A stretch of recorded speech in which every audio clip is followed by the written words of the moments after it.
Assalamualaikum warahmatullahi wabarakatuh kepada semua-semua teman-teman, sahabat semua. Selamat berpuasa dan terus bersabar ya menghadapi musibah. Doa kita sentiasa ya untuk Allah mengangkat ataupun hilangkan musibah ini. Amin. Saya lanjutkan perbicaraan mengenai kemujizatan Al-Quran ini ya. Ada orang percaya bumi ini mendatar, flat. Bahkan ada teori disebut teori mendatar, dipertahankan. Tapi bumi ini bulat telah diketahui sejak penciptaan globe tu. Globe yang bulat yang kita tengok peta tu, itu. Dan itu dibuat orang pada tahun 3 sebelum Masihi lagi. Bahkan Al-Biruni ahli matematik, ahli falsafah, ilmuwan Islam yang terkenal, ahli matematik yang terkenal, dia telah sukat jejari. Dia boleh sukat jejari bumi menggunakan formula matematik yang khas. Dah itu dah lama. Dan dia percaya bumi bulat. Untuk kita percaya zaman ini, untuk kita percaya bumi bulat mudah saja. Kita pergi tepi pantai, kita lihat kapal. Kapal berlayar daripada laut sana. Dia akan bermula dengan tiang layar. Kalau dia kapal layar, tiang layar tu dulu. Naik perlahan nampak tiang layar, kemudian nampak badan kapal. Tak akan berlaku kalau bumi membentuk datar. Kalau mendatar, dia akan dapat lihat satu titik. Kemudian makin jelas. Dan dia akan dapat lihat serentak itu. Kapalnya, layarnya. Itu biasa. Atau kita lihat matahari yang terbenam di balik gunung. Kita akan dapat lihat bayang naik perlahan daripada bawah ke atas. Sehingga matahari tenggelam. Itu berlaku jika bumi bulat. Dia tak berlaku kalau bumi mendatar. Kalau bumi mendatar, kalau ada bayang, dia turun. Bayang tu akan terjadi serta-merta. Begitu. Begitu juga waktu pagi. Waktu pagi ya, matahari naik, kita akan dapat lihat bayang tu daripada atas turun ke bawah, hilang. Begitu. Jadi itu hanya berlaku. Maksud saya tadi di gunung ya. Okay. Itu hanya berlaku kalau bumi dalam keadaan dalam bentuk bulatan gitu.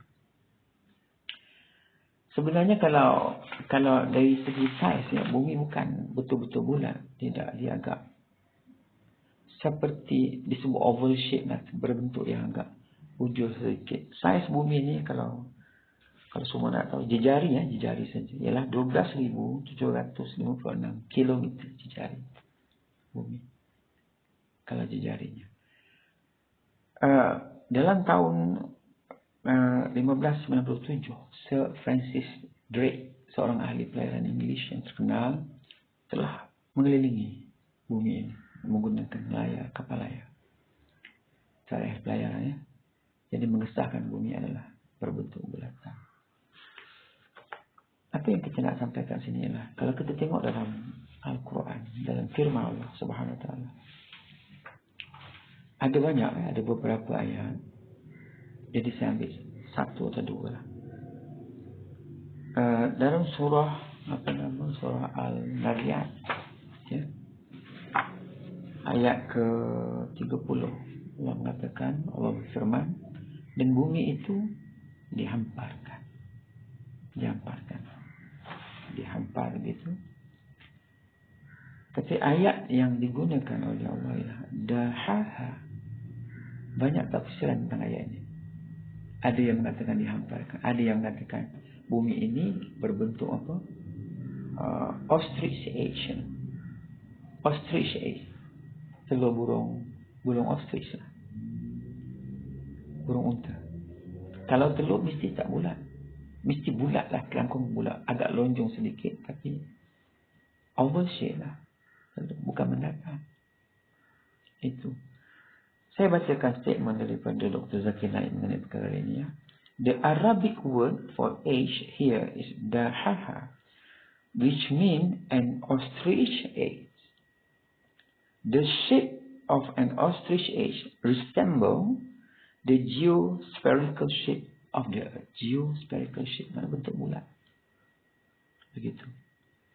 Cuba kita tengok dalam satu surah lain, iaitu surah Al-Zumar, ayat 5. Allah mengatakan, Ia menciptakan langit dan bumi dengan ada faedah dan guna yang sebenar. Dia menjadikan malam melingkari siang dengan gelapnya, dan siang melingkari malam dengan cahayanya.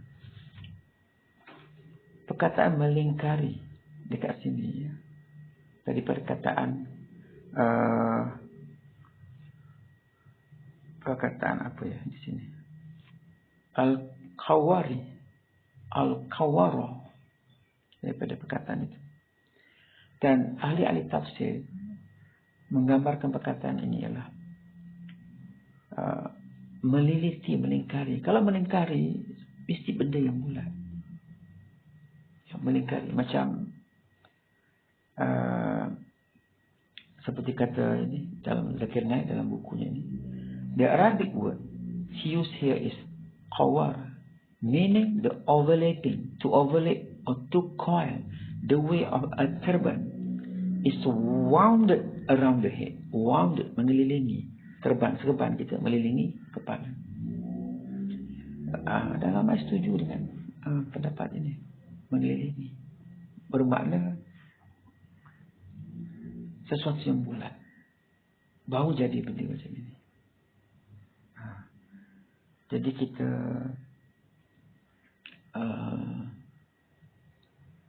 lihat ya, bagaimana tepatnya ayat-ayat Quran ini menggambarkan sesuatu yang tak dapat dihujah pada zaman Rasulullah Sallallahu Alaihi Wasallam.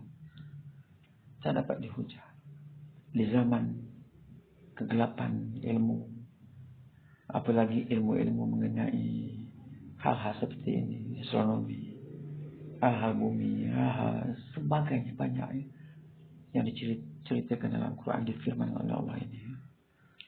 Jadi fakta sains yang ada dalam Quran ini hampir, dikatakan hampir 2000 yang telah terbukti kebenarannya itu.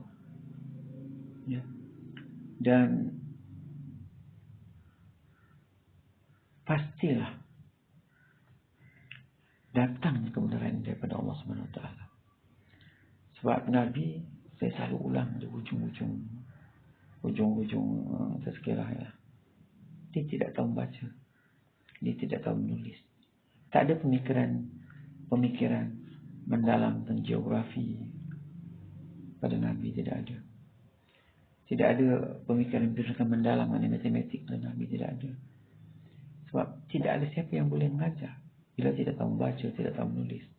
Dan ilmu-ilmu demikian tidak pernah berkembang. Tidak ada hadis yang menunjukkan dia berkembang di zaman Rasulullah SAW.